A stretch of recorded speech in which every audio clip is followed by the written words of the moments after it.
welcome to this week's edition of the Dakota Angler 2-Minute Fishing Report. Well, as always, we usually start this segment out with a little weather information, and this past week was no different. You talk about a big blow. It was a big blow on Saturday. I mean, huge whitecaps on most of the larger bodies of water around here, and that prevented a lot of people from getting out and enjoying the weekend. But then Sunday turned around, and a lot of people were able to get out and have a little bit of time on the water and have a little bit of success depending on where you were going. Hopefully this weather pattern starts to stabilize a little bit more. This upcoming week looks to be unstable. But as long as we don't get those fronts every other day, we should be okay. So let's hope for that.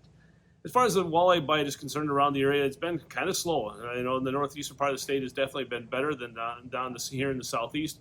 The lakes up in the northeastern part of the state that produce walleyes included Walleye, and that has gotten less slime up there.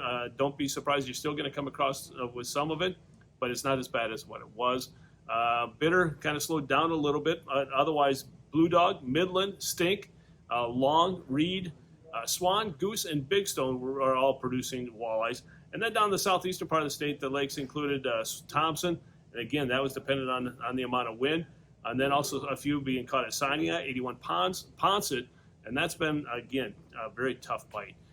Dry Lake by Willow Lake, another tough bite. And then Madison, Diamond, Island, Vermilion, and then also Twin. And remember, Twin is the trophy lake where you can only keep a walleye if it's 28 inches or larger.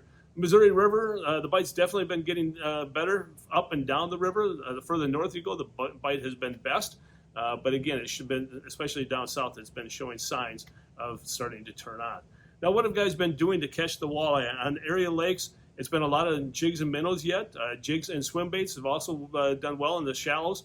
A lot of people now are starting to bottom bounce with leeches. And also, something that's been really turning on the past week has been people using the Kalen search bait with a half a crawler.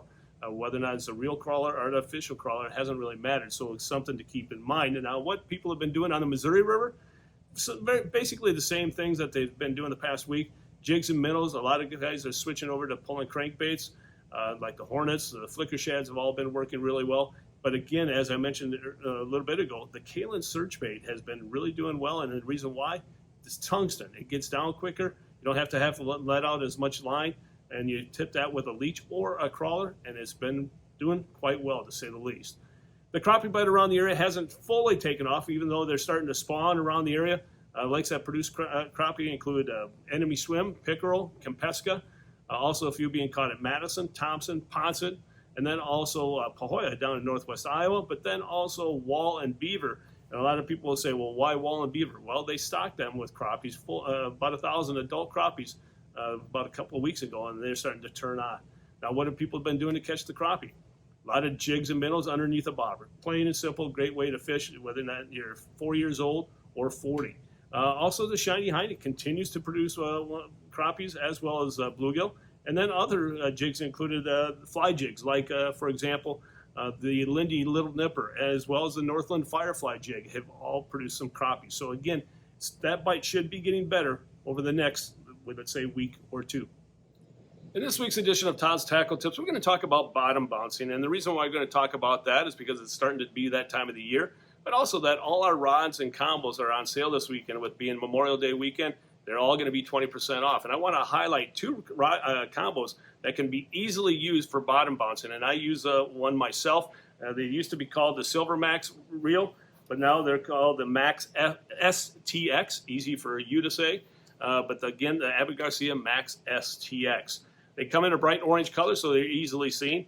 But what I liked about it is that it has a flipping switch on it. I don't know if you can see it, but it's that right there.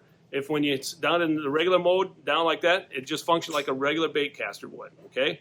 With the flipping switch on, now I can adjust that depth by just pushing the button, the line release. All I have to do is do that, and I can easily adjust to the depth as I'm going along.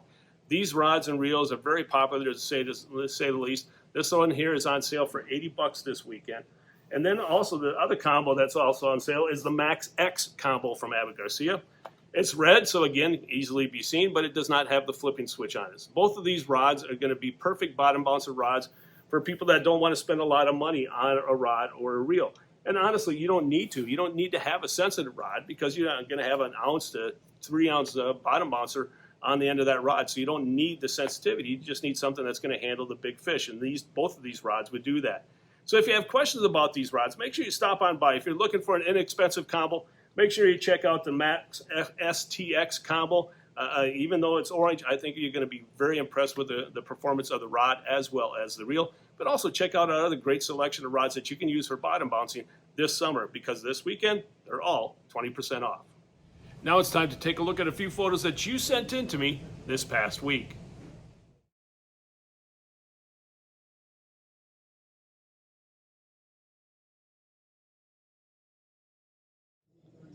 And remember, folks, if you'd like your photo included in next week's version of the 2-Minute Fishing Report, all you have to do is send it to me. Send it to Todd at DakotaAngler.com.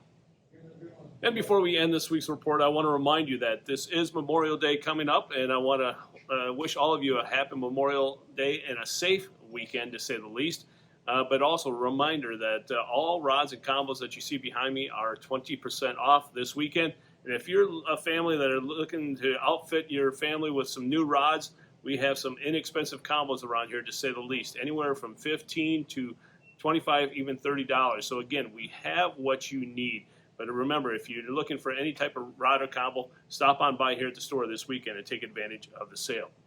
Well, folks, that's this week's version of the 2-Minute Fishing Report for Dakota Angler. I'm the owner, Todd Heitkamp, and as we say around here, fish on! We'll see you next week. And again, thanks for watching. Stay healthy and always stay safe.